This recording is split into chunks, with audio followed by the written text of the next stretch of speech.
I really wanted to concentrate on marine education, so I set up Oakley Intertidal to sort of design marine workshops, get contracts from local authorities, or just do my own surveys and go into schools and talk to them about what lives on the seashore and what the threats to those creatures are, and then get the children out to see for themselves and to investigate, to learn observational skills, to learn identification skills, and how to gather data and who to pass that information on to. So they really get a whole load of skills, you know, from the day's workshop. So what have you learned today? We've learned that it's fun working down on the beach and protecting wildlife. Well, I approached the local authority with a view to creating a sort of guide to the beaches and the life on the beaches in Neath Port Talbot. And so they funded me to do this. So it was describing the sort of coastline of Neath Port Talbot, and then going through the different sorts of habitats, what lives in the sand, what lives on the rocks and in pools and on the strand line, so that people could download this off the website, or they could pick this up from local cafes and from libraries and take it out with them, so they could try and investigate the show for themselves and get a bit inspired as to look in more closely. And I also give a lot of talks to local groups and bring this to their attention. So lots of those local groups, the Ramblers and men's societies and different groups like that, are now using these to look for themselves at all the things they've been walking past for years and not realised that actually lived on Aberavon Beach. We're looking for seaweeds, different kinds, egg rock and bladder. What have you found so far? Spiral rock and gutweed. So this crab is very clever because it can live in rivers, in sandy beaches and rocky beaches. So it's very well adapted to live in different How long habitats. did this and it wants to go, yeah. They can live for 15-20 years. The shell will split and the crab inside will reverse out backwards, pull in all of its eyes and its claws, and it will grow a new shell. And the children are recording what they find for 2 national surveys, the Marine Life Information Network and for the big seaweed search for the Natural History Museum. So they become sort of marine biologists for the day, and so each school has passed that information on, which can be used then for marine scientists to fill in any gaps in knowledge about this particular beach, where until recently not many people were really studying it and finding out what lived here and you know, the abundance of these particular animals and the habitats that they live in.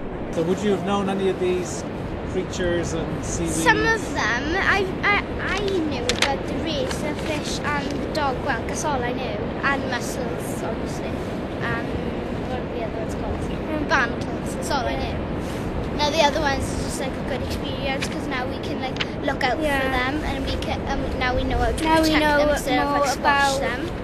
Now we know more about wildlife and the beach.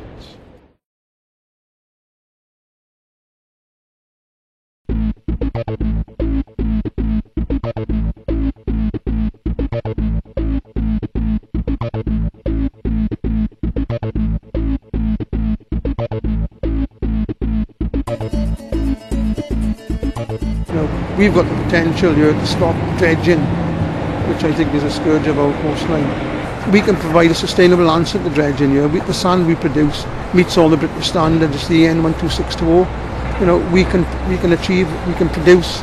So why do we need to dredge when we've got a facility like this on our doorstep and our coastline is being destroyed? The filter press is the biggest filter press in the United Kingdom. 188 plates.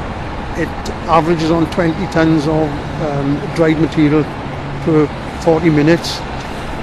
Turns it back into a high permeability material, which is then suitable for lots of uses. We convert it back into suitable soils, fill medium. There are so many uses for this material which we've recovered. In order to make the transition from a waste to a product, you've got to adhere to a thing called the RAP Quality Protocol. The RAP Quality Protocol kicks in from the very first phone call where I've got some material. The questions are then asked to determine what type of material it is, whether there's any degree of contamination, whether it's suitable, and there's an audit trail all the way through from a waste turning into a product. It's a factory process which we've got to maintain, and indeed we do to satisfy the needs of the customer and the Environment Agency. We have, as I said, to repeat myself, taken recycling to the very highest level. I think the future is being assisted by, I keep going back to local authorities, local government, and inspiring confidence in people to use a recycled product. But there again, I use the term recycle. We're all labelled as recyclers, but we have taken it to a very high new level. And I think when you look at the quality, when you look at what we're achieving, people have got to get behind it, to be very honest.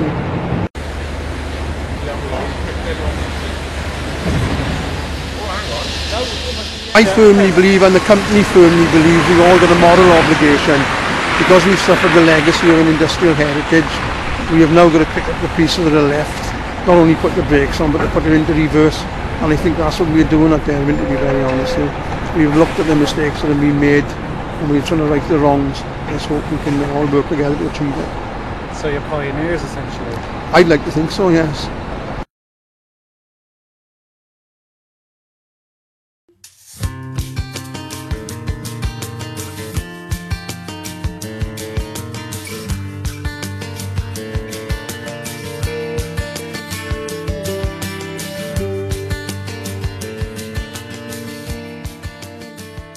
Here now in NSA PC Care Reuse Recycle, it's the centre that was set up with the purpose of reusing computer equipment to put back out in the community. As a total with recycling and putting back, we're looking hopefully about 800 computers a year really to be recycled and put back into the community. Yeah, that's including kind of, if you put monitors and everything, we're hoping towards about sort of 10 tonnes of equipment. And obviously the more we do, the bigger we can get, so we can try and handle the whole of Neath Port Talbot. So what the process is, people would bring the computers in, was the start of it. We would take that computer off them. It'll come into a processing area which you can see here now, where the computer is assessed, it's signed in, all the details are taken for that machine, and it works towards a complete audit trail end for that PC from when it comes in to what happens to it at the end of its life within the Reuse Recycle Centre. It comes through the production line here then, comes data wiped on the first step, goes through the process of assessing what spec the machinery is, whether it's usable, whether it's in working order, and whether it can be put back out into the community.